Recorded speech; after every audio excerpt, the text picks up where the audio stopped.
Assalamualaikum warahmatullahi wabarakatuh. Perkenalkan, nama saya Novi Ismi Safiroh, NIM TU 2019-7107 dari Prodi Tadris Matematika. Di sini saya akan menjelaskan tentang sejarah perkembangan dan ilmu fikih. A. Sejarah perkembangan ilmu fikih. Mempelajari ilmu fikih ini merupakan salah satu syarat Islam, karena semua hal yang berkaitan dengan ilat hukum beribadah telah diatur oleh fikih.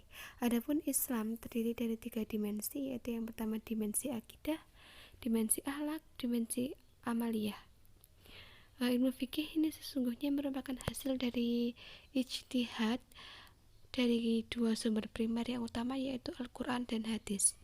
Namun seiring perkembangan zaman, seiring dengan perubahan abad, ini memiliki 4 sumber ijtihad, sumber agama, yaitu Al-Quran, hadis, ijma' dan qiyas. Namun tetap semua tersebut, ijma' maupun qiyas, tetap selalu berpedoman dengan Al-Quran dan hadis tersebut. Baik, di sini kita memasuki pada perkembangan atau periodisasi perkembangan dari ilmu fikih. Yang pertama yaitu perkembangan fikih pada masa periode Nabi, yang kedua yaitu periode sahabat, yang ketiga pada periode tabi'in atau imam mujtahid, dan yang keempat yaitu periode setelah imam mujtahid atau bisa disebut dengan periode modernisasi. Baik, pertama yaitu perkembangan ilmu fikih pada masa periode sahabat. Pada periode sahabat ini memiliki 2 periode, yaitu pertama periode Mekah pada tahun 610 Masehi sampai 625, di mana pada masa ini pada periode ini masih belum ada aturan-aturan yang konkret tentang kehidupan sehari-hari. Namun Rasulullah pada saat itu lebih menekankan pada keimanan atau keyakinan mereka tentang keesaan Allah. Sedangkan yang kedua yaitu pada periode Madinah tahun 625 Masehi sampai 632 Masehi, di mana pada periode ini mulai muncul adanya aturan hidup sebagai umat Nabi dan hamba Allah Subhanahu wa taala, tentang hukum beribadah, tentang hukum perdagangan dan lain-lain, yang mana hukum tersebut didasarkan pada wahyu Allah yang telah ditafsirkan secara ketat oleh Rasulullah, dan hukum-hukumnya pun sudah diperinci yang berhubungan dengan keberadaan Allah.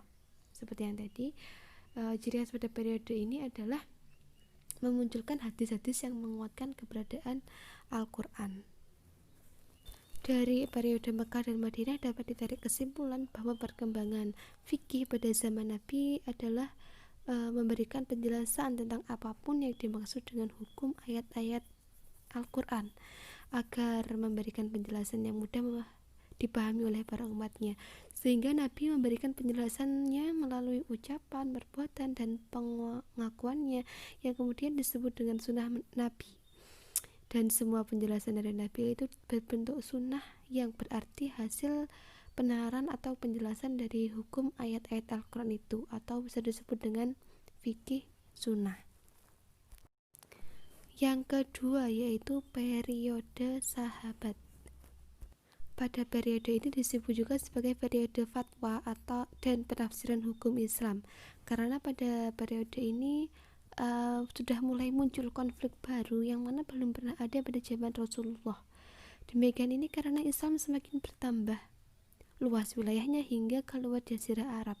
Sementara untuk konteks sosial budaya mereka berbeda dengan kondisi Arab ketika Al-Quran dan sabda Nabi Muhammad SAW ini diturunkan. Jadi banyak sekali perbedaan ketika semakin meluasnya wilayah Islam, ketika mulai meluasnya dan mulai tersebar keluar Jazirah Arab, mereka memiliki budaya yang berbeda dengan budayanya orang Arab, sehingga mulai muncul konflik dan perbedaan yang baru pada saat itu. Yang ketiga yaitu periode tabi'in atau imam mujtahid. Periode tabi'in atau imam mujtahid ini mulai bermunculan beberapa aliran. Yang pertama aliran mutakalim, dan yang kedua aliran fuqaha. di mana kedua aliran tersebut sangat berpengaruh besar terhadap imam mujtahid yang hidup setelahnya, dan juga mulai memunculkan para tokoh mujtahid seperti Imam Hanafi, Imam Maliki, Imam Syafi'i, Imam Hambali, dan bahkan Imam Abu Daud dan sebagainya. Masih banyak lagi ya, sehingga setiap imam memiliki banyak pengikut dan memperkuat mazhabnya sendiri-sendiri. Pada periode ini pun juga mulai menetapkan hukum-hukum atau batasan-batasan istimbat. Yang keempat yaitu periode setelah imam-imam mujtahid atau disebut dengan periode modernisasi. Periode yang keempat ini merupakan periode setelah perkembangan Imam Syafi'i di ilmu fikih. Banyak para ulama yang hanya memberikan atau hanya menjelaskan yang mujmal dari kitab Ushul al-Fiqih karya Imam Syafi'i, namun tidak semua digunakan, hanya sebagian saja, sehingga pada periode ini muncul dua aliran yang berbeda, yaitu Ushul Imam Mutakalim dan Ushul al-Ahnaf. Seperti itu hingga sekarang masih banyak modernisasi seperti itu. Pada poin yang B, kita memasuki tahapan perkembangan ilmu fikih. Yang pertama yaitu tahapan awal pada abad 3 Hijriah. Pada awal abad ini yang dipimpin oleh dinasti Abbasiyah, wilayah Islam mulai berkembang dan semakin berkembang hingga meluas ke bagian timur. Bahkan ada yang mengatakan bahwa pada masa itu Islam mencapai masa kejayaannya. Mulai muncul kebangkitan pemikiran yang ditandai dengan munculnya semangat penerjemah pada kalangan ilmuwan muslim. Di sisi lain juga ilmu keagamaan yang semakin berkembang dan meluas perkembangannya, termasuk salah satu contohnya yaitu ilmu fikih ini. Yang kedua yaitu tahap perkembangan pada abad 5 Hijriah. Pada abad 4 Hijriah ya, itu situ salah tulisannya. Pada abad ini memiliki ciri khusus dalam bidang pemikirannya, yaitu fikih Islam memiliki karakteristik tersendiri dalam sejarah tasyri'i Islam. Mulai berhentinya pemikiran yang liberal dan muncul pemikiran yang berdasarkan ijtihad mutlak. Mereka menganggap bahwa para ulama terdahulu suci dari kesalahan sehingga faqih dan tidak mau lagi mengeluarkan pemikirannya yang khas kecuali dalam hal-hal tertentu. Yang tahapan yang ketiga yaitu tahap penyempurnaan pada abad 5 sampai 6 Hijriah, di mana salah satu dampak dari tahapan penyempurnaan ini mulai berkembangnya atau majunya di bidang ilmu ushul fikih yang menyebabkan perhatian khusus sebagian para ulama untuk mendalaminya, sehingga kitab pada periode ini ditulis dengan memiliki karakteristik tersendiri dan mencerminkan masing-masing mazhab yang mereka miliki. Pada poin yang C yaitu aliran-aliran yang muncul dalam sejarah ilmu fikih. Yang pertama ada dua, yaitu aliran Syafi'iyah, di mana aliran ini membangun kaidah ilmu fikih secara teoritis murni dan menggunakan alasan yang kuat, baik dalil nakli maupun akli, tanpa mempengaruhi masalah furu dan mazhab, sehingga ada kalanya ada yang sesuai dan tidak ada yang sesuai. Yang kedua yaitu aliran fuqaha. Aliran yang pada ini teori yang digunakan aliran ini banyak dipengaruhi oleh furu yang ada dalam mazhab mereka, serta sistem penulisannya banyak diwarnai oleh contoh-contoh ilmu fikih. Pada poin yang do yaitu macam-macam dan persebaran mazhab-mazhab. Ada mazhab Imam Hanafi, Imam Maliki, Imam Syafi'i, dan Imam Hambali. Mazhab Imam Hanafi di kalangan ulama fikih dikenal dengan sebutan Imam Hanafi karena beliau memiliki atau tergolong orang yang rajin melakukan ibadah kepada Allah Subhanahu wa taala, bersungguh-sungguh mengerjakan kewajiban agama, dan juga termasuk orang yang senantiasa condong kepada agama Islam yang benar, termasuk dengan orang yang cinta dengan tinta, yang berarti perkataannya adalah suatu dawai atau tinta. Sedangkan untuk persebaran pada mazhab ini yaitu di Irak, India, Afghanistan, Kaukus, Turki, Balkan, dan sebagian penduduk Turki Utsmani, dan Albania. Mazhab yang kedua yaitu mazhab Imam Maliki.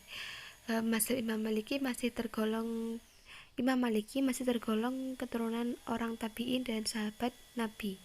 Kitab karangannya yang sangat terkenal hingga saat ini yaitu Al-Muwatta, yang berisi tentang hadis-hadis dan riwayat-riwayat. Karena sangat hebatnya karangan ini, sehingga kitab ini dijadikan rujukan dan pedoman bagi umat Islam di samping kitab suci Al-Quran. Adapun persebaran dan perkembangan mazhab ini ada di Maroko, Algiers, Tunisia, Tripoli, Libya, sebagian Irak, Palestina, dan Hijaz. Mazhab yang keempat yaitu mazhab Imam Syafi'i. Imam Syafi'i berasal dari bangsa Arab Quraisy dan masih satu marga dengan Rasulullah. Beliau memiliki banyak sekali karangan-karangan buku. Buku pertama yang ia terbitkan adalah Ar-Risalah yang membahas tentang ushul fikih. Adapun persebaran dan perkembangannya di daerah Mesir, Palestina, Armenia, Ceylon, Persia, Tiongkok, Filipina, Australia, Hijaz, Kurdi, Yaman, Hadramaut, Aden, dan bahkan wilayah Indonesia. Persebaran mazhab di wilayah Indonesia ini telah dibuktikan dengan sejarah teori Gujarat, yang mana teori Gujarat ini membawa mazhab Syafi'i, dan bukti pada saat sekarang telah di Indonesia telah menggunakan mazhab Syafi'i, yaitu salah satu contohnya adanya azan yang mengumandangkan dengan 4 kali takbir, yang mana salah satu tersebut merupakan ciri dari mazhab Imam Syafi'i. Mazhab yang keempat yaitu mazhab Imam Hambali. Imam Hambali memiliki silsilah yang masih senasab bersambung dengan Rasulullah, baik dari ayah dan ibunya. Imam Hambali belajar dan mencari ilmu agama kepada guru dan kepada para ulama di Baghdad. Kitab karangannya yang sangat terkenal yaitu kitab Al-Musnad. Persebaran dan perkembangan mazhab ini berada di daerah Mesir, Bahrain, Dailam, dan Rahab. Sedikit berkembang di Mesir, di Hijaz, dan di Mesir pun juga semakin habis pengikutnya dan banyak sekali yang meninggalkan mazhab ini. Cukup sekian presentasi dari saya. Mohon maaf apabila ada kesalahan kata. Wallahul muwaffiq ila aqwamit thoriq. Wassalamualaikum warahmatullahi wabarakatuh.